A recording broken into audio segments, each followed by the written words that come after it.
Hello dear student, today we are discussing on the topic types of accounts.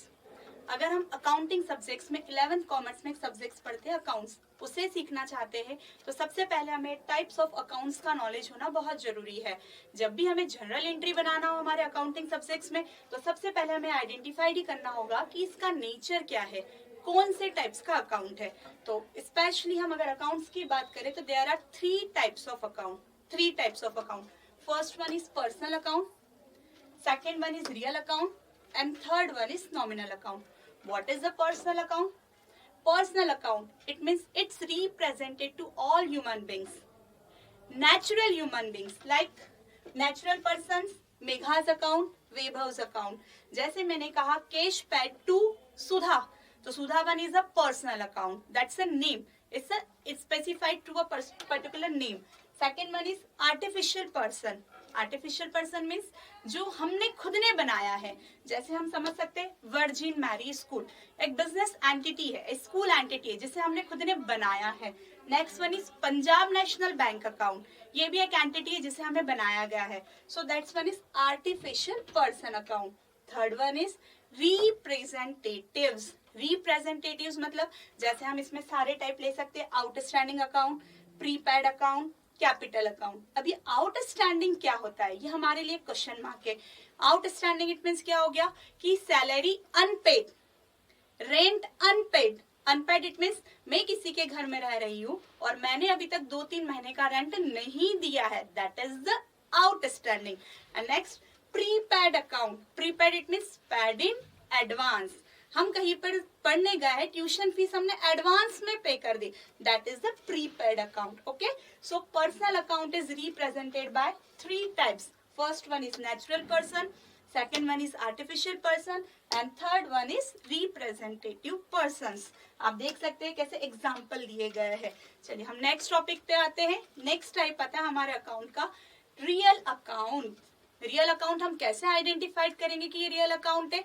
It means which can be seen, which can be touched, that's mean land, building, जिसे हम देख सकते हैं, जिसे हम छू सकते हैं। और साथ ही साथ ये भी कि इन असेट्स के साथ हम आने वाले लॉन्ग टाइम तक प्रॉफिट अर्न कर सकते हैं, that is the real account. Real accounts it's distributed in two parts.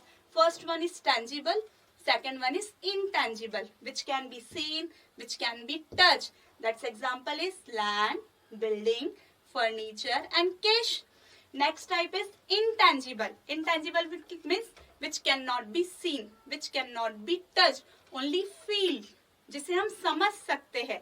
सिर्फ हमें समझ सकते हैं कि हाँ वो असेट्स होती है, like goodwill, software, brand, patents. ये चीजें ऐसी है जैसे हमारा बिजनेस आने वाले कुछ समय में और एक्स्ट्रा प्रॉफिट अर्न कर रहा है। तो क्यों अर्न कर रहा है? हम वही काम जो पहले कर रहे थे अभी भी कर रहे हैं, बट समय के हिसाब से हमारी गुडविल बढ़ती जा रही है तो हमें एक्स्ट्रा प्रॉफिट अर्न हो रहा है जो हमें दिख नहीं रहा है। That's type of intangible assets, it means goodwill. Software, ये भी हमें दिखता नहीं है। हमारे कितने कंप्यूटर सिस्टम में सॉफ्टवेयर अपलोड होते हैं, ये हमारे वर्क को बहुत इजी कर देते हैं और हमें पता ही नहीं चलता कैसे हमारा काम हो रहा है। So that is the intangible assets. Next type is nominal account. Types of account, third type is nominal account. Okay, बहुत अच्छे से आप समझ सकते हैं कि अगर हम कोई बिजनेस कर रहे हैं तो उस बिजनेस में हमें बहुत सारे एक्सपेंसेस करने होते हैं, साथ ही साथ हमें बहुत सारी इनकम भी रिसीव्ड होती है।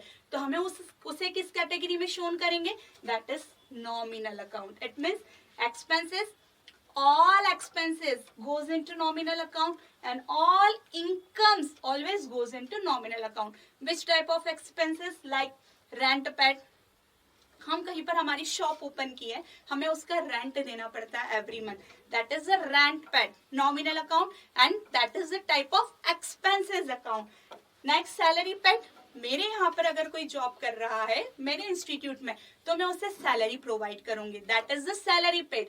वहीं पर अगर मैं किसी के यहाँ पर जाके काम कर रही हूँ, उससे मुझे सैलरी मिल रही है, तो ये होगा salary received, that is the income account. It means all expenses and all incomes goes into nominal account. Expenses account, rent paid, salary paid, telephone expenses, traveling expenses, that's like बहुत सारे types हो सकते हैं हम expenses को। तो कहने का मतलब ये है कि अगर आपको 11th अकाउंट्स में जनरल एंट्री सीखना है, तो सबसे पहले हमें हमारे अकाउंट का नेचर आइडेंटिफाइड करना होगा। अगर ये आपने कर लिया तो ये मान के चलिए कि अब आपके लिए जनरल एंट्री करना बहुत इजी हो गया, स्पेशली अकाउंट सीखना बड़ा इजी हो गया है। Okay, thank you so much.